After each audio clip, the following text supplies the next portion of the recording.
अणवर्त school के online कक्षा के इस सत्र के अंदर आज हम कक्षा 9 की प्रश्नावली 6 रेखा एवं कोण का अध्ययन करेंगे। हम रेखा एवं कोण इसको पढ़ने वाले हैं आज। तो सबसे पहले बात आती है रेखा। तो रेखा क्या होती है उसको देखना है। सबसे पहले अगर मैं बात करूं कि दो बिंदु है और इन दोनों बिंदुओं को एकदम सीधी भी इसके लिए और सीधे हमने इसको क्या किया, मिला दिया। ठीक है, अगर मान लो कोई एक बिंदु है, केवल एक ही बिंदु है और इस बिंदु से स्केल के द्वारा कोई भी एक सीधी रेखा बना दो जिसका दूसरा कोई अंतिम बिंदु नहीं है और एक इस प्रकार होती है, इसके लिए और कोई भी बिंदु नहीं है, दोनों तरफ ये क्या हो रही है, रेखा आगे बढ़ रही है। तो इस ये जो रेखा है, ये रेखा क्या होगी, इसको हम बोलेंगे रेखाखंड। रेखाखंड ये क्या है, रेखा का एक भाग है। खंड यानी भाग होता है, रेखा का एक हमने भाग बना दिया। ये इतना ही भाग है। मान लो अगर ये ए बी है तो हम इसको किस प्रकार दिखाएंगे, ए बी के द्वारा। इस प्रकार ये रेखा बंद है दोनों तरफ। ये जो रेखा है ये एक बिंदु से शुरू हुई है और इस प्रकार आगे जा रही है। मान लो ये बिंदु है पी, ये बिंदु मान लो क्यू, ये क्यू से होती हुई क्या हो, ये आगे निकल रही है। तो ये जो रेखा कहलाएगी, यह क्या कहलाएगी, एक किरण कहलाएगी। ठीक, फिर आगे बात आती है इसकी। ये जो रेखा है मान लो दो बिंदु से जा रही है आर और एस, दोनों तरफ ये आगे निकल रही है, आगे जाके कहीं पर भी ये रुकेगी नहीं, अनंत की ओर जा रही है। तो ये जो रेखा कहलाएगी, ये इसको हम क्या बोलेंगे, रेखा बोलेंगे। ये क्या होगी, रेखा होगी। और इसको हम आर एस दोनों तरफ हम क्या लगाएंगे, इसमें तीर लगाएंगे, आर एस इस प्रकार के द्वारा दिखाएंगे। और इसको हम पी क्यू, पी से शुरू हो रही है लेकिन क्यू की तरफ आगे बढ़ रही है, तो इनको ये दिखाने का क्या हो जाएगा, तरीका हो जाएगा। ये तो हो गई रेखाएं। अब बात आते हैं कोण। कोण जो होते हैं, कोण क्या होते हैं, अगर दो रेखाखंड, अगर दो रेखाएं या फिर दो रेखाखंडों को या फिर दो किरणों को एक ही बिंदु से हम गुजारें, इस प्रकार देखो, और दोनों की दिशाएं क्या होनी चाहिए, अलग अलग होनी चाहिए। दो रेखाखंड है, दोनों एक ही बिंदु से जानी चाहिए और दोनों की दिशाएं क्या होनी चाहिए, अलग अलग होनी चाहिए। तो ये जो आकृति बनेगी, इस आकृति को हम क्या बोलेंगे, कोण कहेंगे। ये क्या है यहाँ पर बनने वाला, इन दोनों रेखाओं के बीच में कितना अंतर है, कितना इनकी जो दिशा के अंदर अंतर है, वह क्या कहलाएगा, कोण कहलाएगा। ये बात आई समझ में, ये होता है कोण। अब देखो रेखाएं जो होती है वह दो रेखाएं कितने प्रकार से हो सकती है उसको समझते हैं। दो रेखाएं जो होती है वह तीन प्रकार से हो सकती है। या तो दोनों रेखाएं एक दूसरे को क्या करें, प्रतिच्छेद करें। इस प्रकार एक बिंदु से क्या होगी, एक बिंदु से काटती हुई गुजरेगी। तो दो रेखाएं क्या हो सकती है, प्रतिच्छेदी हो सकती है। या फिर दो रेखाएं एक दूसरे के समांतर हो सकती है। समांतर का मतलब ये दोनों रेखाएं अगर आगे और पीछे इनको बढ़ाएंगे तो ये आपस में कभी भी मिलेगी नहीं। तो ये जो रेखाएं हैं ये क्या है, समांतर रेखा। दो रेखाएं एक दूसरे के समांतर भी हो सकती है या फिर दो रेखाएं संपाती हो सकती है। संपाती का मतलब एक रेखा हमने बनाई, दूसरी रेखा क्या हो जाए, इसी के ऊपर आ जाए। दूसरी रेखा भी क्या बनानी है, हमें इसी के ऊपर बनानी है। तो ये जो रेखाएं हैं ये क्या कहलाएगी, संपाती कहलाएगी। तो रेखाएं तीन प्रकार से हो सकती है, प्रतिच्छेदी, समांतर और संपाती हो सकती है। अब आगे चलते हैं कोणों के प्रकार। जो कोण है उनके कौन कौन से प्रकार होते हैं उनको देखना है। और हमने इन रेखाओं और कोण को पिछली क्लासों के अंदर भी पढ़ा है, वही हमें क्या करना है, इस प्रश्नावली के अंदर पढ़ना है। तो अब हम देखते हैं कोण के प्रकार। तो देखो कोण जो होते हैं ना, तीन प्रकार से नाम दे सकते हैं कोणों को। एक होता है अधिक कोण, एक न्यून कोण, एक समकोण। तो ध्यान रखना है हमें कि समकोण क्या होता है, 90 डिग्री।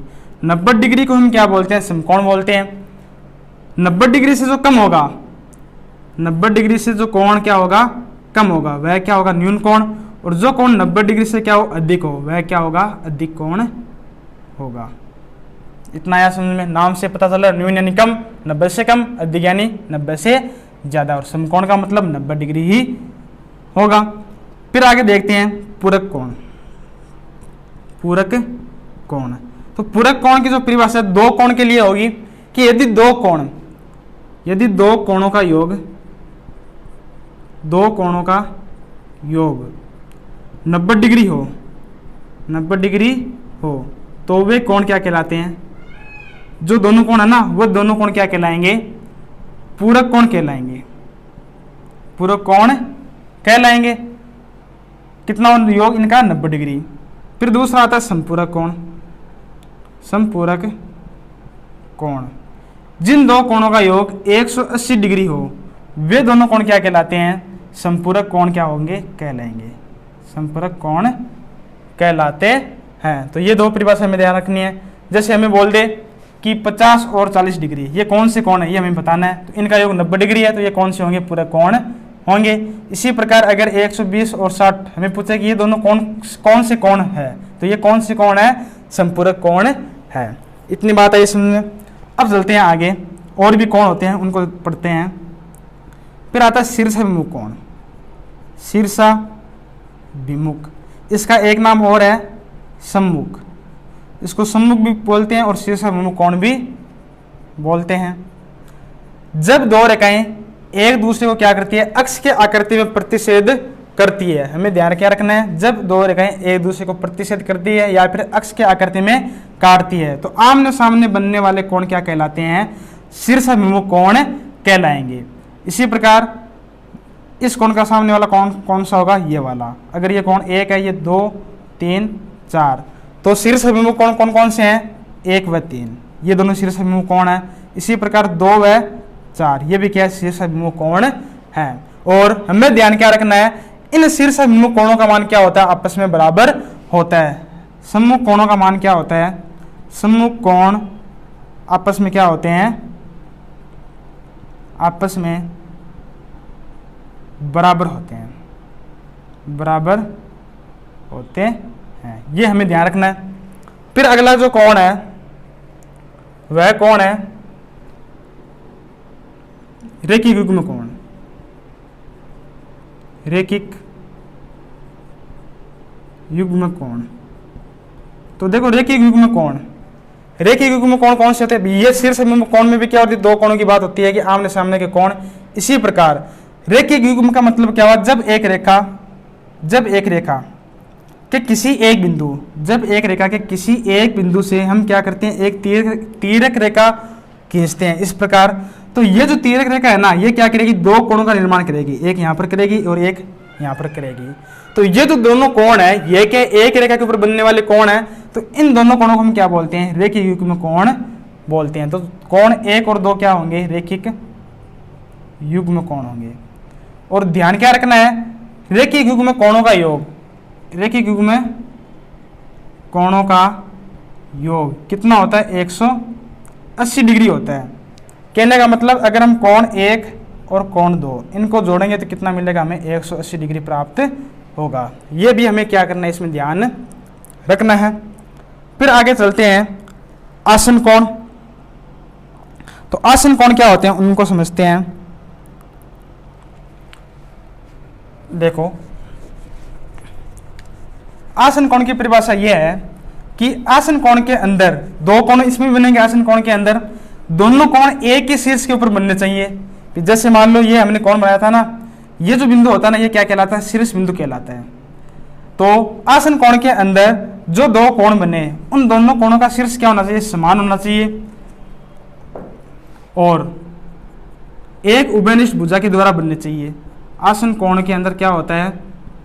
एक ही शीर्ष के ऊपर बनने चाहिए, एक ही शीर्ष पर बने, वह एक उभयनिष्ठ रेखा होनी चाहिए, उभयनिष्ठ रेखा होनी चाहिए। भाई हमें पता है एक कोण के निर्माण के अंदर दो रेखाओं की आवश्यकता होती है। तो दो कोण के निर्माण के अंदर वैसे देखा जाए तो क्या होगा? दोनों कोणों के निर्माण के लिए दो रेखाओं की क्या होगी? आवश्यकता होगी। लेकिन उनके अंदर हमें क्या होगी? एक रेखा क्या होनी चाहिए? उनके अंदर उभयनिष्ठ होनी चाहिए। कैसे? जैसे मान लो ये है, यहां पर देखो ये जो दोनों कोण है, ये दोनों कोण क्या है? इसी बिंदु के ऊपर बने हैं, एक ही बिंदु है। और दोनों कोणों को बनाने के लिए एक ही रेखा काम में आ रही है ना। ये जो रेखा है ये क्या? उभयनिष्ठ रेखा। दोनों कोणों के अंदर ये क्या हो रही है? काम में आ रही है। तो उभयनिष्ठ रेखा भी हो गई और एक ही क्या हो गया? शीर्ष हो गया। तो जो ये दोनों कोण होंगे ना, कोण 1 मान लो, ये कोण कौन सा है? 2, कि कोण 1 व जो कोण 2 है, ये दोनों आपस में क्या होंगे? आसन कोण होंगे, आसन कोण होंगे। और इनके लिए कोई प्रतिबंध नहीं है कि ये दोनों बराबर हो या फिर नहीं हो, इनका योग कुछ भी हो सकता है। परिभाषा क्या है कि एक ही शीर्ष के ऊपर होनी चाहिए और एक उभयनिष्ठ रेखा इनके अंदर काम में आनी चाहिए। तो ये जो कोण होते हैं ये कोण क्या कहलाएंगे, आसन कोण कहलाएंगे। तो हमें क्या करना है, इस प्रश्नावली के अंदर इन्हीं चीजों से क्या करना है, प्रश्नावली को हल करना है। जो प्रश्नावली हमारी 6.1 होगी उसका हम अगली क्लास के अंदर अध्ययन